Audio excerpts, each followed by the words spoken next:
ঈশ্বরদী উপজেলা প্রাঙ্গণে সদ্য ৮টা বাচ্চা হারানো মা কুকুরটি ফিরে পেল নতুন ২ সন্তান। বাচ্চাগুলো আর নেই, কিন্তু মায়ের বুক ভরা দুধের চাপ আর বাচ্চা হারানোর বেদনা তাকে মিনিটে মিনিটে কষ্ট দিচ্ছিল। ব্যথার যন্ত্রণায় অসহায় হয়ে ঘুরছিল মা কুকুরটি। আমরা সিদ্ধান্ত নিলাম মা কুকুরটির এই যন্ত্রণা থেকে মুক্তি দিতে কিছু করতে হবে।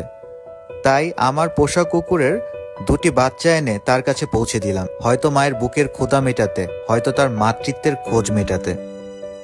এটা আমারই পোষা কুকুর লালির। তো ওর মধ্যে থেকে 2টা বাচ্চা আমি নিলাম। 8টা বাচ্চাকে পুকুরে হত্যা করা হয়েছে ঈশ্বরদী উপজেলা প্রাঙ্গণে ওই মা কুকুরটার জন্য। অনেক কান্না করছে বাচ্চাদের জন্য। ওর স্তনে অনেক দুধ জমা হয়ে আছে, ও মানে সেটা রিলিজ করতে না পারে, অনেক কষ্ট পাচ্ছে, কাতরাচ্ছে।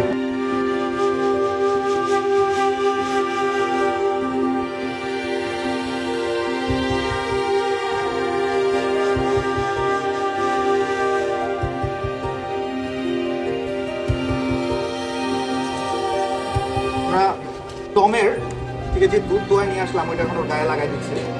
এতে কি হবে, ও ওর স্মেলটা যখন পাবে ও ভাববে যে এটা ওরই বাচ্চা।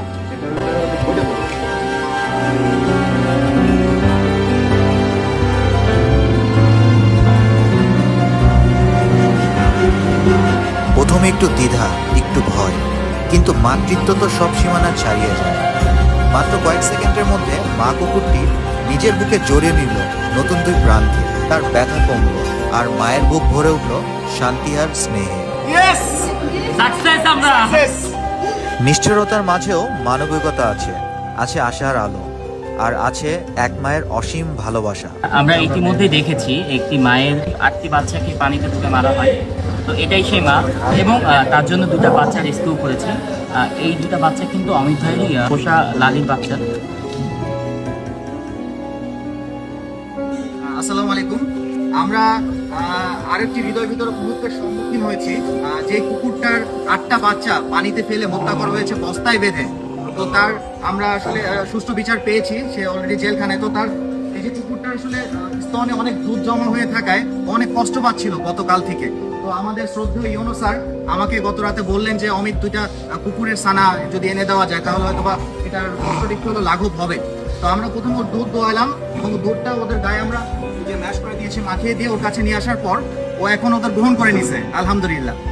এই বিষয়টা আসলে যখন অনুভব করি যে বাচ্চাটা কুকুরে কষ্ট পাচ্ছে কুকুরটা, সেক্ষেত্রে আমরা ঈশ্বরের ব্যানারে অমিত সাহেবকে বলি যে ওইটা শিশু বাচ্চা যদি ব্যবস্থা করা যায় কুকুরে, যাতে দুধটা সে দিতে পারলে বা অ্যাডজাস্ট হয়ে গেলে আমার মনে হয় সে সুস্থ হয়ে যাবে। এই উদ্দেশ্য থেকে আসলে এটা করা। তো এই জন্য আসলে ঈশ্বরের ব্যানারে যারা সহযোগিতা করেছেন, সবাই যারা কষ্ট করেছেন এই কাজে সবাইকে ধন্যবাদ। এবং আমরা এটা যেন করা হয়, অ্যাডজাস্ট হয়, এটা আমরা টেক কেয়ার করে ব্যবস্থা। আমরা চাই এমন নিষ্ঠুরতার পুনরাবৃত্তি আর না হোক। প্রাণীরাও আমাদের মতোই অনুভব করে, কষ্ট পায়, ভালোবাসে, আর একটু মানবিকতা হয়তো বাঁচিয়ে দিতে পারে অনেকগুলো প্রাণ।